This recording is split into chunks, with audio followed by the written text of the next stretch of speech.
Hey everybody, and welcome back to another episode of 7-Minute AE Tutorials, where you learn tips, tricks, and shortcuts in 7 minutes or less. No BS, just AE. In this episode, we're going to talk about wiggle tools, which include wiggle paths and wiggle transform. Wiggle tools are shape layer animation tools, and they can yield some pretty impressive results if you understand how to use them. This episode is going to be more of an exploratory lesson, meaning we aren't going to create anything specific, but rather I'm going to show you how to use and navigate these wiggle tools. We'll go over all the settings, and I'll explain what they mean and how to use this powerful shape layer animation tool. There's a lot to get through, so let's dive right in. First, let's right-click in this area next to our timeline, choose New, Shape Layer, and let's add a rectangle, and let's give that rectangle a fill and a stroke. Now let's increase this rectangle path. Let's fit our comp into our viewer. Maybe make this a little bit larger, say 500 pixels, tall and wide. And so with contents highlighted, if you click the Add button, you'll see that there's wiggle paths and wiggle transform. Now these can work either alone or with each other or with other shape tools. So we're going to take a look at each one by itself first, and then after that see how they can work together. So first let's choose wiggle paths. If we open up wiggle paths, we'll see that we have quite a few options here. We have size, detail, points, and the options are corner and smooth, wiggles per second, correlation, temporal phase, which is time, and spatial phase, which is space. We also have a random seed. You can see already around the edges that this wiggle paths with this default settings already affects our shape layer. So let's just increase the size of our wiggle path, increase the detail, and you can see already how this is really affecting our shape layer. Now notice also that these have stopwatches next to them, which means that they are keyframeable, which simply means you can animate them. For points, we have the two options, corner and smooth.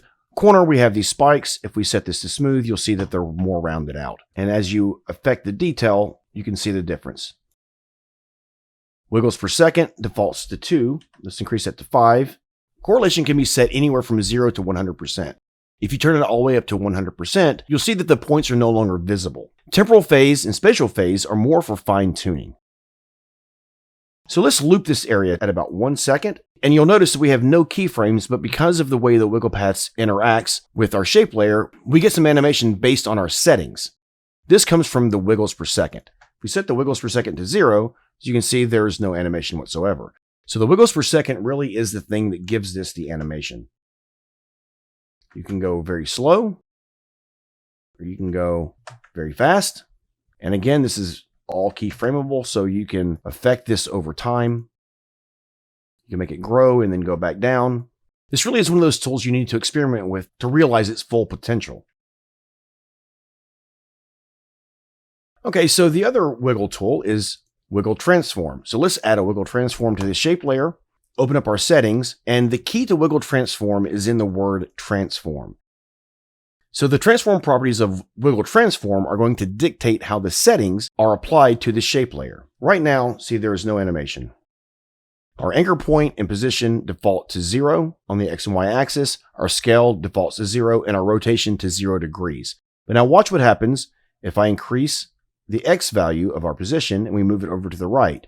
Notice that the bounding box for the original shape layer stays in the position of our rectangle path. The effect of the wiggle transform moves if we move our rectangle path. Let's just set this back to 0. And notice that wiggle transform has a wiggles per second control, just like our wiggle path did.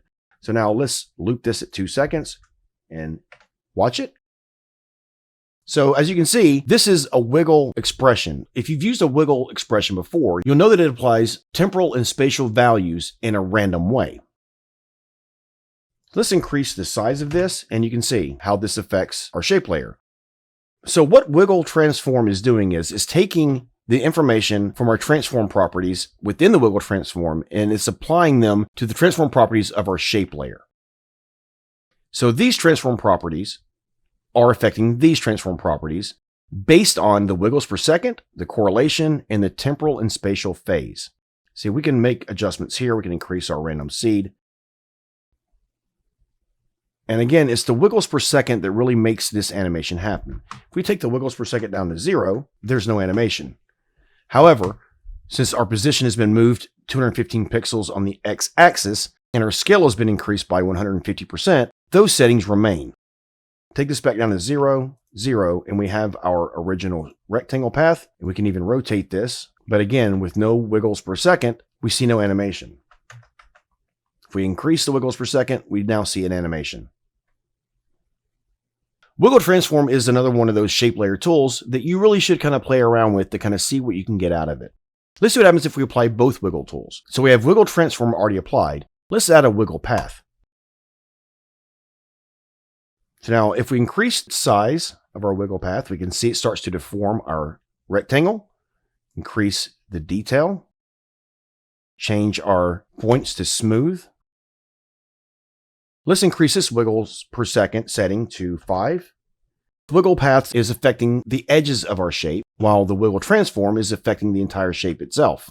These two tools can be stacked in any order, and they will still have the same effect on our shape layer. So just remember, for both wiggle paths and wiggle transform, the key to the animation is in this wiggles per second. And in wiggle transform, the key is the word transform. You need to adjust the settings of your transform properties within wiggle transform in order to really see what this shape layer tool does. As you can see, I affected only a few controls and we have this animation. I highly recommend that you play around with it in order to take full advantage of this shape feature. I hope that helped you out. Please comment, like, share, and subscribe. I'm putting a link to the project file in the description below, and I'd love to get your feedback about this lesson. Reach out to me anytime on YouTube, Facebook, or shoot me an email about your suggestions for any topic you'd like to see covered, or just to talk about motion graphic design in general. Thanks for watching, everybody. We'll see you next time.